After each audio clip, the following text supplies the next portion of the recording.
नमस्कार दोस्तों, भक्ति ज्ञान चैनल में आप सबका स्वागत है। आज हम बात करेंगे ओंकारेश्वर ज्योतिर्लिंग के बारे में।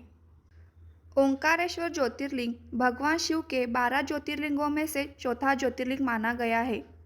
यह मंदिर मध्य प्रदेश के खंडवा में नर्मदा नदी के बीच मंदता पर्वत व शिवपुरी नामक द्वीप पर स्थित है।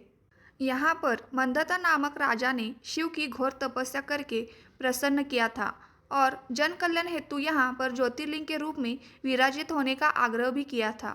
इन्हीं के नाम पर इसका नाम मंदाता पर्वत रखा गया था। ओंकारेश्वर ज्योतिर्लिंग दो रूपों में विभक्त है, जिसमें ओंकारेश्वर और ममलेश्वर शामिल है। शिव पुराण में ओंकारेश्वर ज्योतिर्लिंग को परमेश्वर लिंग भी कहा जाता है।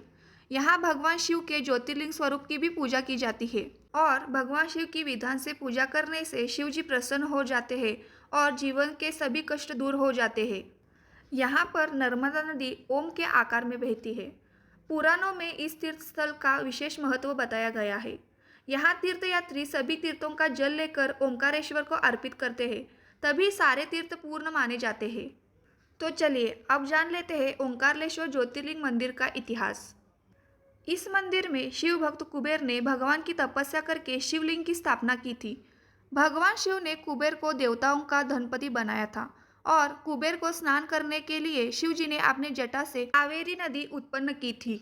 इस मंदिर में 33 करोड़ देवी देवता परिवार सहित रहते हैं और 2 ज्योतिर्लिंग सहित 108 शिवलिंग भी यहाँ भगवान शिव साक्षात प्रकट हुए हैं।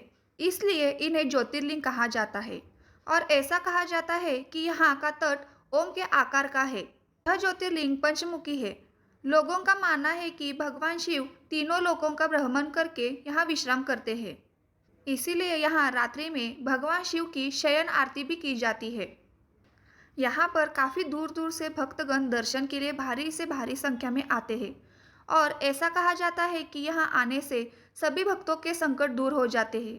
यहाँ 5 मंजिला मंदिर है, बहुत ही भव्य तरीकों से निर्मित किया गया है।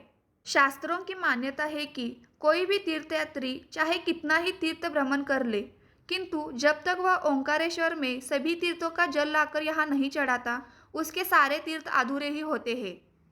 ओंकारेश्वर तीर्थ के साथ नर्मदा जी का भी विशेष महत्व है। तो चलिए अब जान लेते हैं ओंकारेश्वर ज्योतिर्लिंग का महत्व। ओंकार मंदिर के भीतर अनेक मंदिर हैं। नर्मदा के दोनों दक्षिण और उत्तरी तट पर मंदिर है।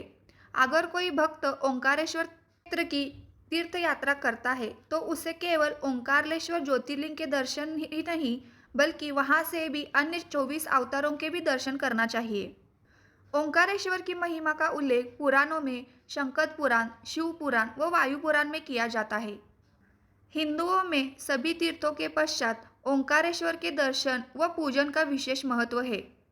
तीर्थयात्री सभी तीर्थों का जल लेकर ओंकारेश्वर में अर्पित करते हैं, तभी सारे तीर्थ पूर्ण माने जाते हैं। ओंकारेश्वर धाम किसी मोक्ष धाम से कम नहीं है।